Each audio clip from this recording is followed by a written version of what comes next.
Hello, c'est Mia de Positive Mind Attitude. Après un parcours de plus de 4 ans et demi avant de connaître enfin les joies de la maternité, j'ai décidé d'associer mes compétences professionnelles de thérapeute à mon vécu personnel lié à l'infertilité et la PMA pour accompagner les femmes en désir d'enfant et leur permettre de reprendre le plein pouvoir sur leur fertilité. Si tu veux agir pour ne plus subir, tu es au bon endroit. Que tu sois suivi médicalement ou non, mes conseils te permettront d'avoir un autre regard sur ton parcours et d'adopter une approche globale pour mettre toutes les chances de ton côté. Ensemble, brisons le tabou de l'infertilité. Si tu connais une femme qui est concernée par le sujet, je t'invite à lui partager cet épisode. Maintenant, installe-toi confortablement et c'est parti pour l'épisode du jour. Arrête de te maltraiter durant tes essais bébés. À l'heure où je te parle, eh bien, dis-toi que les ouvertures au challenge, ça a déjà commencé. Il ne te reste d'ailleurs que quelques jours pour pouvoir t'inscrire au challenge. Ça va être un truc de dingue. Donc, ça commence lundi et tu as la possibilité de t'inscrire uniquement jusque dimanche soir, d'accord ? Donc, vraiment, l'ouverture des inscriptions a commencé lundi, le 2 octobre, au moment où tu écoutes ce podcast. Et donc, tu as la possibilité de t'inscrire jusque dimanche soir. Vraiment, crois-moi, tu ne veux pas rater cet événement-là. Ça va être juste une pure folie. Et d'ailleurs, quand je vois les inscriptions, c'est un truc de dingue. Donc voilà, je te dis pas l'ambiance qu'il va y avoir là-dedans, à l'intérieur du challenge. Ça va être complètement fou. Donc, si tu n'es pas encore inscrite, eh bien, clique vite maintenant sur le lien qu'il y a dans la description de cet épisode pour t'inscrire toi aussi et rejoindre toute la communauté qui fait partie de ce challenge. Aujourd'hui, j'avais envie de te parler quelque part de maltraitance. Alors, tu vas te demander avec quoi je viens, mais en réalité, c'est vraiment un sujet très très très important. Et si je te parle de ça, c'est parce que j'ai échangé récemment avec les femmes que j'accompagne au sein du coaching éclosion à ce sujet. Pourquoi ? Parce qu'en fait, je voudrais en parallèle te parler de vulnérabilité. Je sais à quel point on a tendance à vouloir se montrer forte, parce qu'on va pas se mentir, ce parcours du désir d'enfant, qu'on soit suivi médicalement ou non, mais j'ai envie de dire que c'est un peu comme si on passait en dessous d'un rouleau compresseur quelque part, parce qu'il y a énormément de choses qui se mettent en travers du chemin, que ce soit les remarques maladroites, que ce soit même s'il n'y a pas encore eu de pathologie diagnostiquée, mais qu'on entame les démarches, etc., mais il y a tout un suivi médical à mettre en place pour les examens, etc., et qu'il faut combiner, évidemment, concilier avec son emploi, qu'on n'a pas forcément envie d'expliquer à l'employeur les raisons de l'absence, etc., etc. Et donc, bref, ça fait énormément de choses qu'on va garder sous silence, des choses qui sont pas forcément évidentes, sans même parler, évidemment, d'un historique potentiel d'arrêt de grossesse, etc., déjà à ton actif. Et donc, tout ça, ça fait que, ça fait beaucoup de choses à porter sur ses épaules. Et pourquoi je te parle de ça ? Parce que souvent, on ne se rend même pas compte de tout ce qu'on traverse, de tout ce qu'on endure, tellement être forte devient une normalité.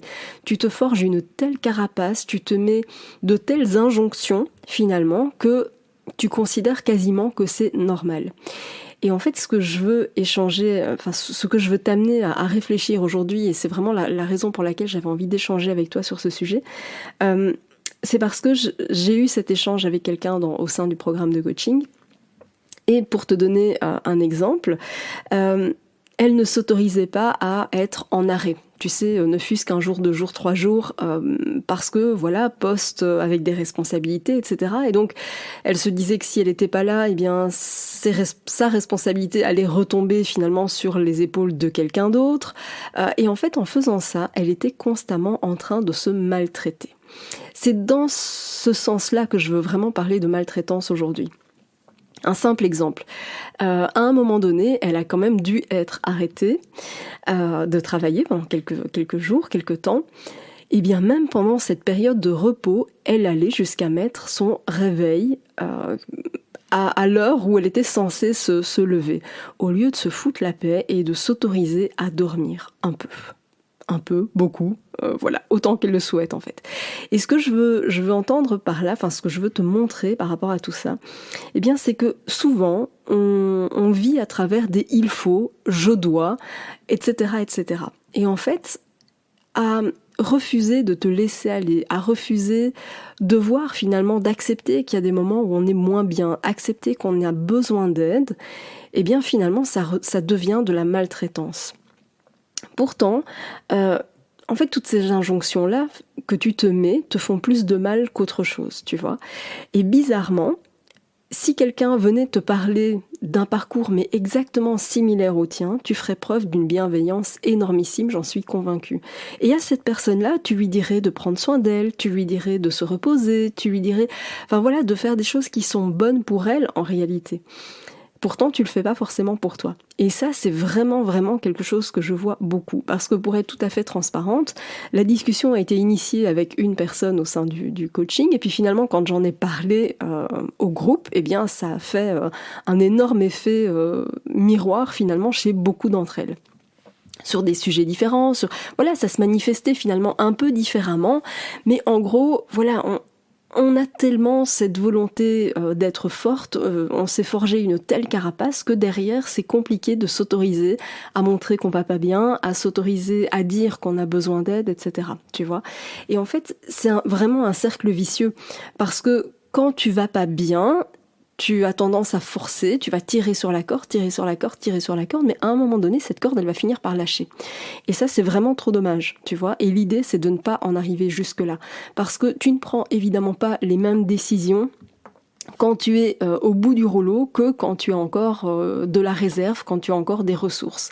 Et il faut bien savoir qu'à force de tirer sur la corde, eh bien tout ça, ça a d'énormes répercussions sur ta production hormonale.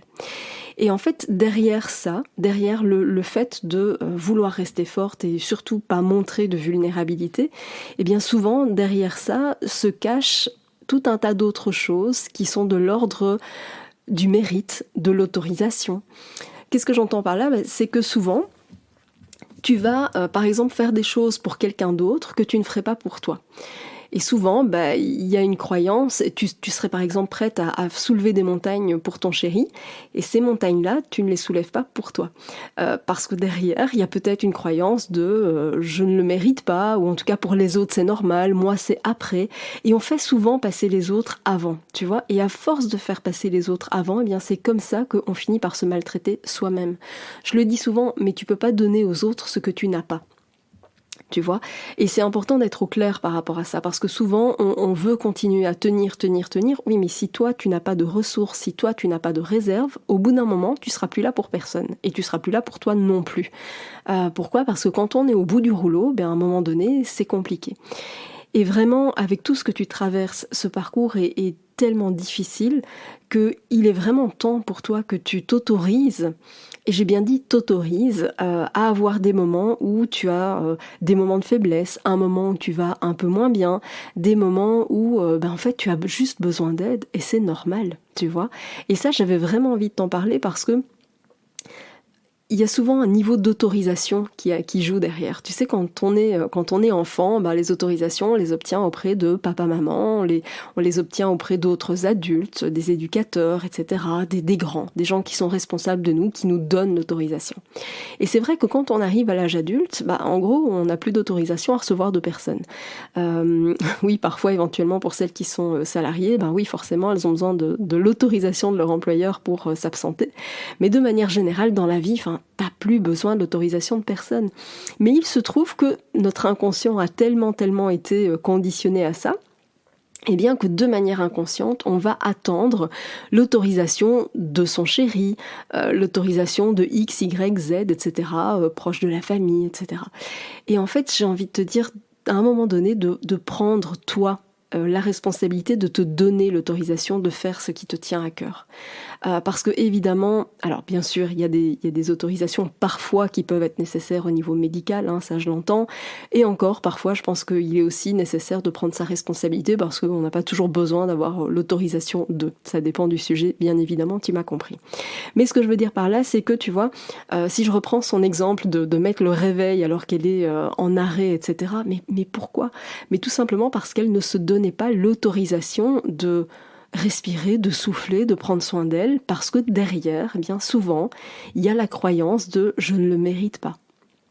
Et vraiment, j'aimerais que tu réfléchisses à ça, savoir si ça te concerne, savoir si tu te retrouves là-dedans et savoir aussi si tu te donnes les autorisations nécessaires.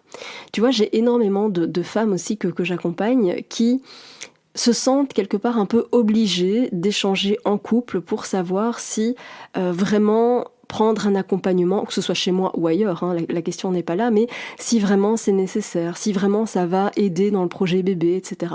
Mais à un moment donné, l'autorisation, tu peux te la donner aussi, tu vois. Alors bien sûr, j'entends que quand il y a quelque chose qui est plutôt de l'ordre financier, important, bah oui, ça peut se discuter à deux, bien sûr, mais ça peut aussi être ton autorisation à toi que tu te donnes. Parce que tu le mérites en fait, parce que cette autorisation-là, elle serait automatique dans le cadre de quelqu'un d'autre, tu vois, dans le chef de quelqu'un d'autre. Mais comme c'est pour toi et que tu fais toujours passer les autres avant toi, eh bien, parfois on n'ose pas. Tu vois, et j'ai vraiment envie de te donner cette autorisation si t'en as besoin, mais autorise-toi à faire ce qui est juste pour toi, à faire ce qui est bon pour toi, que ce soit un sport, que ce soit de partir quelques jours, peu importe ce que c'est, donne-toi l'autorisation. Tu vois, tu as tellement besoin de ça et entre nous, tu le mérites parce que tout ce que tu mets en place pour cette grossesse quelque part, ou en tout cas pour ton équilibre émotionnel, eh bien, ça va contribuer à ton équilibre hormonal. Et si tu te sens bien, eh bien tu augmentes évidemment tes chances de succès.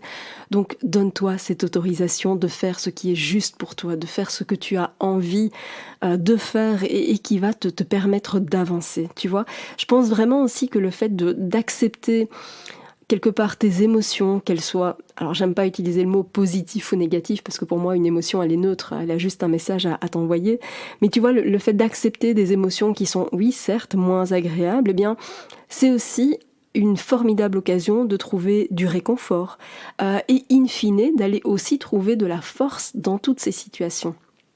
Mais tant que tu refuses de te laisser traverser quelque part par cette émotion ou par ces émotions, parce qu'il peut y en avoir plein, eh bien c'est compliqué parce qu'on va se cacher derrière des injonctions, des il faut, je devrais, ce serait mieux, etc., etc. Et en fait, on va faire des choses en forçant, on va faire des choses presque à contre-cœur.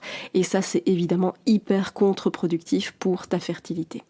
Donc si tu as envie d'aller plus loin, si tu as envie de te donner un niveau d'autorisation supérieur, si tu as envie d'accepter d'être vulnérable, mais pour aller puiser une force juste énormissime que tu as en toi et que tu ne soupçonnes pas une seule seconde, eh bien je t'invite bien sûr à cliquer sur l'un des liens qui se trouve dans la description de cet épisode et pour rejoindre le programme d'accompagnement, que ce soit le programme d'accompagnement en ligne, que ce soit le programme d'accompagnement avec moi, avec des conseils personnalisés à travers le programme de coaching éclosion, eh bien juste dis-toi une chose, c'est que tu le mérites et largement.